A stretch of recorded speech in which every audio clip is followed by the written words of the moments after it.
រឿងខ្លាល្ងងចាញ់ប្រាជ្ញាទន្សាយអេអ្នកឯងដើរទៅណាដើរផងយំផងយ៉ាងដូចឆ្នេះតើអ្នកមានទុកដូចម្ដេចដែរ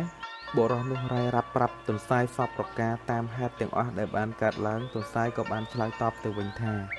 បើដូច្នេះអ្នកឯងមិនបាច់ភ័យខ្លាចអីទេអ្នកឯងទៅរកតែចេកមួយស្និតមកទៅខ្លាចអីអាខ្លាកំព្រិលនោះបុរសនោះក៏ត្រេកអរណាស់ក៏ម្នីម្នេទៅរកចេកមួយស្និតហើយជូនទៅលោកសុភេទន្សាយថា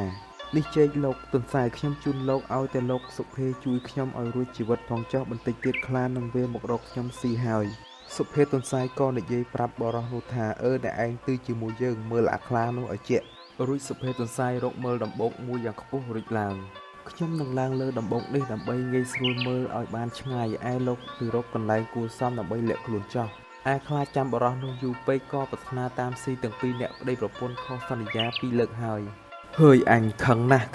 អាមនុស្សនេះក៏ហក់អញម្ដងជា2ដងហើយអញនឹងទៅតាមស៊ីទាំងពីរអ្នកប្តីប្រពន្ធខ្លានោះវាក៏បានដើរមកម្នាក់ឯងតាមផ្លូវមកដល់ក្បែរដំបូកដែលសុភេទន្សាយនោះរស់នៅបរិសនោះឃើញក៏ប្រាប់ទៅសុភេទន្សាយថា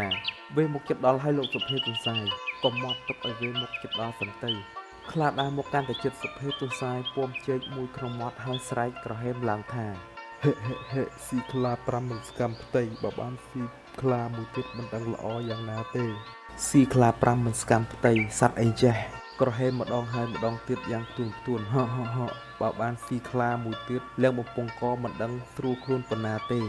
ខ្លាលើក៏ស្ទុះរត់មិនទាំងមើលក្រោយរត់បានឆ្ងាយបន្តិចក៏ប្រទះនឹងស្វាមួយក្បាលនៅលើចុងឈើស្វាឃើញខ្លារត់ក៏សួរទៅថាណែបងខ្លាបងឯងរត់ទៅណាមានការអ្វីមិនក៏ប្រញាប់ម៉េះទេបងស្វាអើយមិនដឹងជាអាណាទេធំណាស់ស៊ីខ្លា5មិនឆ្អែតបានជាអញភ័យរត់ក្រែងវាស៊ីដោយទាំងអញទៀតបងឯងឃើញទេថាជាសត្វអ្វី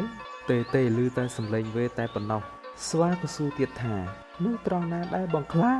នៅមាត់ដំបូកធំក្បែរដើមពង្រោចិត្តភូមិឯណោះស្វាក៏បន្ថែមទៀតថាប្រហែលបងសុភេទន្សាយទេដឹងចំណាំតែនៅត្រង់ហ្នឹងទេមិនមែនទេសម្ដីសុភេទន្សាយឯណាដូច្នេះនោះទេសុភេទន្សាយឲ្យបងទៅម្ដងទៀតទៅបងខ្ញុំជូនទៅបងខ្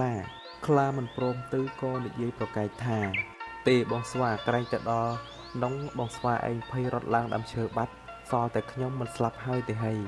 ស្វាក៏និយាយបន្តទៀតថា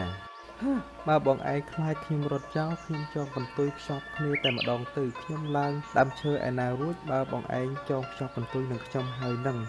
ទៅក៏ទៅតែកំរត់ចោលគ្នាវើយស្វានិងខ្លាក៏ចងកន្ទុយភ្ជាប់គ្នាដើរតម្រង់ទៅដំបូកនោះលុះដើរជិតដល់បុរសនោះឃើញស្វានិងខ្លាមកជាមួយគ្នាចងកន្ទុយជាប់គ្នាទៀតនោះក៏ប្រាប់ទៅសុភេទទន្សាយថាមកទៀតហើយម្ដងនេះមកទាំងខ្លាមកទាំងស្វាហើយចងកន្ទុយភ្ជាប់គ្នាទៀតខ្ញុំខ្លាចណាស់លោកសុភេទទន្សាយអើយកុំខ្លាចអីចាំមើលវាមកជិតជាងនេះបន្តិចទៀតណាទន្សាយក៏បញ្ចុកជែកក្នុងមាត់ឲ្យពេញដល់ខ្លានិងស្វាមកជិតដល់ស្វាក៏សួរទៅខ្លាថាត្រង់ណាបងខ្លាត្រង់នឹងហើយនោះហាមាត់ស្រែកពីលើកំពូលដំបូកនឹងមកសុភេទទន្សាយប៉មជែកក្នុងមាត់រួចរាល់ហើយក៏ស្រែកថា